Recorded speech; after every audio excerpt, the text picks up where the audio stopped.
In Anandpur Sahib, Sri Guru Tegh Bahadur Ji stood against the Mughal Emperor Aurangzeb, who had vowed to convert all to his religion or to face death. To speed up his mission, Aurangzeb was advised to convert the Kashmiri priests, believing all their followers will also convert easily. In fear of their lives, the Kashmiri priests reached Anandpur Sahib to request Sri Guru Tegh Bahadur Ji for help.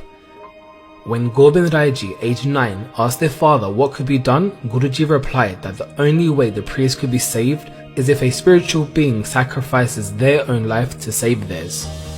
Gobind Ji said that there was no greater spiritual being than his father in this world. Hearing this, Guruji asked the priests to inform Aurangzeb that they had taken protection in the Guru's house, and if he couldn't convert the Guru, then nobody else would be converted. Hearing this, Aurangzeb agreed and summoned Guru Tegh Bahadur Ji offered protection to the Hindu priests of Kashmir, who were being forced to convert to Islam by the Mughal emperor. Guruji challenged the emperor, saying that if he could convert the Guru, then others would also follow. Accepting the challenge, Aurangzeb summoned Guruji to Delhi.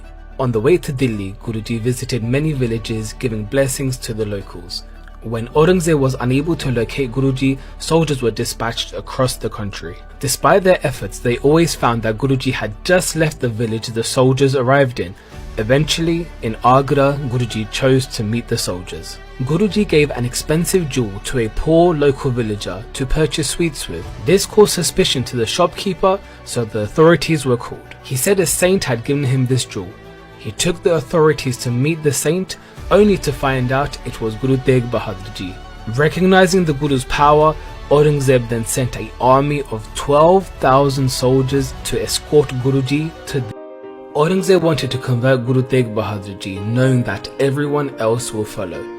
Arriving at the Red Fort in Delhi, Aurangzeb told Guruji to stay the night in a haunted mansion. Thinking that Guruji will get scared, asked to leave and for them to say convert first before you leave. However, Guruji ended up liberating the ghosts inside the mansion, failing the mission of Aurangzeb. The emperor then asked Guruji why they were protecting the Hindus even though Sikhs don't believe in the Hindu practices, to which Guruji replied that everyone has the right to practice their own religion and that his mission to convert everyone forcefully was inhumane, cruel and against the will of God. Guruji added, in the house of Guru Nanak, there will be such a religion to protect all, giving Aurangzeb a glimpse into the future of the birth of the tribe.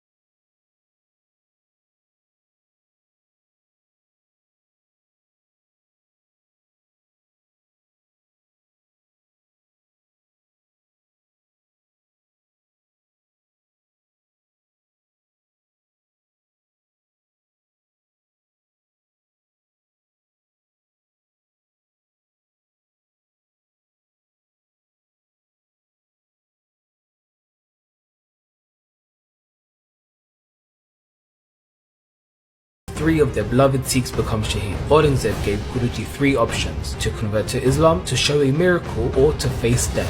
Guruji replied, you love your religion and we love ours.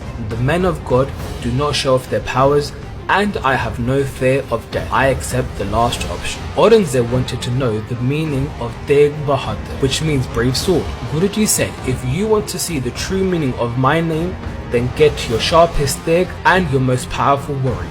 On one side you would have your Tegh and on the other side would be my body, another Tegh. On this dark day, the streets of Chandni Chowk filled with people. Guruji sat in front of a tree, closed their eyes and started reciting Japji Sahib. The executioner was ready to strike with his Tegh. As his sword reached the neck of Guruji, the beloved head of Guru Tegh Bahadur Ji separated from their body, and with great shock, Aurangzeb's forceful mission had failed and Guru Tegh Bahadur Ji, as Sri Guru Tegh Bahadur Ji sacrificed their head for the protection of humanity, Aurangzeb knew his mission to convert everyone had failed as he was unable to convert Guruji. A large storm had appeared and the beloved head of Sri Guru Tegh Bahadur Ji flew into the hands of a Sikh called Bhai Jeta Ji. With the large storm, everyone was distracted. Bhai Jetaji covered the head of Guruji, placed the beloved head of Guruji near his heart, and ran away from Delhi to Anandpur Sahib, praying for protection that nobody sees him.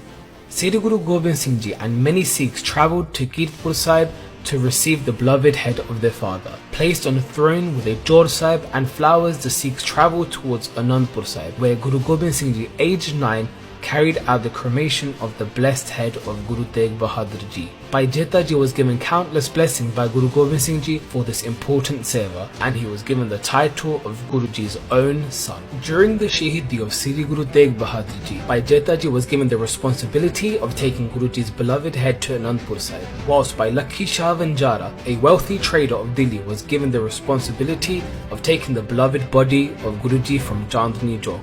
In the middle of the large storm, Bhai Lakhi Shah Vanjara took the body of Guruji, praying that nobody will see him. He knew he was not able to perform the cremation out in the open, as this would alert the soldiers. So having love for Guruji, Bhai Lakhi Shah placed the beloved body of Guruji in his own home. Along with all of his belongings, he set fire to his home to perform the cremation.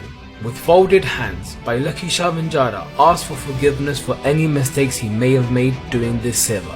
The large smoke alerted the soldiers, but Bhai Lakhi Shah had told them that his house had accidentally set on fire, not causing any suspicions.